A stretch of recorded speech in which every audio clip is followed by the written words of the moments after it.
সুপ্রিয় শিক্ষার্থী বন্ধুরা, আসসালামু আলাইকুম। জাহাঙ্গীরনগর বিশ্ববিদ্যালয়ের সর্বশেষ আপডেট, যে আপডেট নিয়ে কথা বলবো, যেটি হচ্ছে যে চতুর্থ মেধা তালিকা দিবে কি দিবে না। যেটা হচ্ছে যে এখন পর্যন্ত কোন সাবজেক্টে কয়টি আসন ফাঁকা রয়েছে, ইভেন তৃতীয় মেধা তালিকায় ভর্তি কার্যক্রমের পরে কোন সাবজেক্টে কয়টি আসন ফাঁকা রয়েছে সেই সংক্রান্ত নিয়ে কিন্তু এখন পর্যন্ত কোনো আপডেট দেওয়া হয়নি।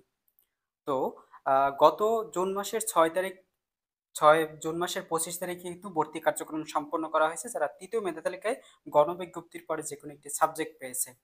তো তারপরে এখন কি চতুর্থ মেধা তালিকা প্রকাশ করবে কি করবে না সেই সংক্রান্ত বিস্তারিত কিন্তু অনেকের কাছে কিন্তু প্রশ্ন। তো এখানে হচ্ছে যে জুলাই মাসের শেষ সপ্তাহে কিন্তু ফলাফল প্রকাশ করা হবে।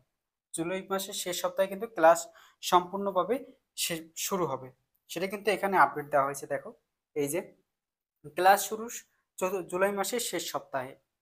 তো এখানে যে এই তারিখ দেওয়া হয়েছিল এই তারিখ অনুযায়ী কিন্তু ভর্তি কার্যক্রম এবং merit list, first merit, second merit, third merit কিন্তু প্রকাশ করা হয়েছিল। ওয়েটিং থেকে রেজাল্ট দেওয়া হয়েছিল, কখন কি ভর্তি কার্যক্রম অনুষ্ঠিত হয়েছে সেই সমস্ত টাইম অনুযায়ী কিন্তু সকল কার্যক্রম অনুষ্ঠিত হয়েছে। এখন কিন্তু এখানে দেখা যাচ্ছে যে এই জুলাই মাসের শেষ সপ্তাহে কিন্তু ক্লাস শুরু হবে। এই জুলাই মাসের শেষ সপ্তাহের আগে তোমাদের কিন্তু চতুর্থ একটি মেরিট লিস্ট প্রকাশ করা হবে।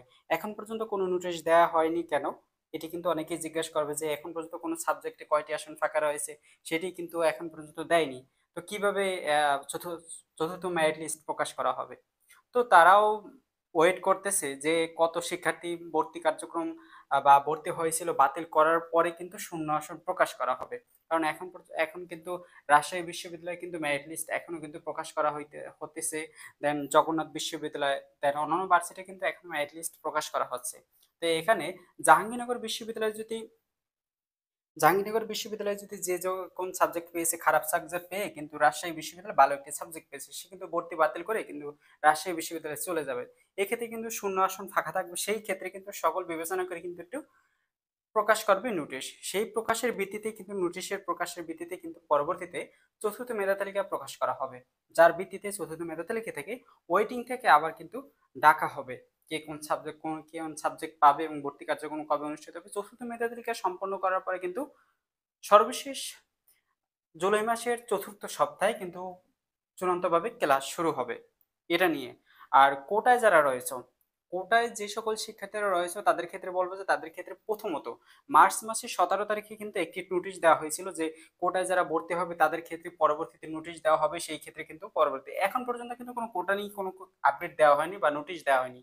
তারা তাদের ভর্তি কার্যক্রম কবে অনুষ্ঠিত হবে বা তাদেরকে যাচাই বাছাই কিভাবে করা হবে সেই সংক্রান্ত কিন্তু বিস্তারিত আলোচনা করা হয়নি। তো কোটার ক্ষেত্রে সকল শিক্ষার্থী, কোটার ক্ষেত্রে যারা রয়েছে তাদের কিন্তু শিক্ষার্থীরা কম সংখ্যক, তার জন্য তাদের ভর্তি কার্যক্রম বা যাচাই বাছাই কিন্তু ক্লাস শুরুর আগেই শুরু হবে, যেটা কম সময়ের মধ্যে শেষ করবে।